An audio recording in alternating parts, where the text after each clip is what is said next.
Magandang araw, Pilipinas. Ang Philippine Airlines o PAL ay nakipag-ugnayan sa komunidad ng mga Pilipino sa Estados Unidos matapos ibahagi ang kanilang mga planong pagpapalawak at inisyatiba sa isang courtesy call sa Philippine Consulate General sa San Francisco noong ika-21 ng Hulyo. Mainit at tinanggap ni Deputy Consul General Maria Paz Cortez ang delegasyon ng PAL na pinamunuan ni Jose Maria Alvarado, Regional Head para sa North America, at Joseph Caleao, Account Manager para sa International Sales sa San Francisco. Sa nasabing pagpupulong, sinabi ni Alvarado ang mga bagong hakbang sa restructuring ng commercial operations ng PAL sa North America.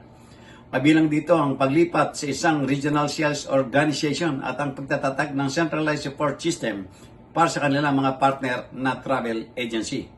Binigyan din ang modernisasyon ng fleet ng pambansang eroplano, partikular ang pagpapakilala ng mga bagong Airbus A350 na may upgraded na business class suites at pinalawak na premium economy cabins.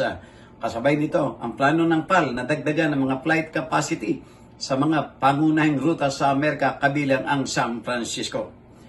Tinalakay rin ang nakatakdang proyekto ng airline kagaya ng pagdiriwang ng kanilang ika-80 anibersaryo, ang PAL, USA Cup Golf Fundraiser at ang muling pagbabalik ng VIP Tour Program sa pakipagtulungan sa mga Philippine Foreign Service Posts.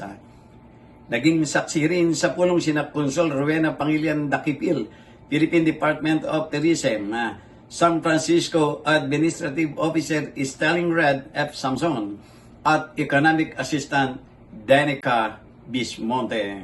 Para sa journalnews.com.ph, Cesar Jojo Magsambal, People's Tonight, San Francisco, California.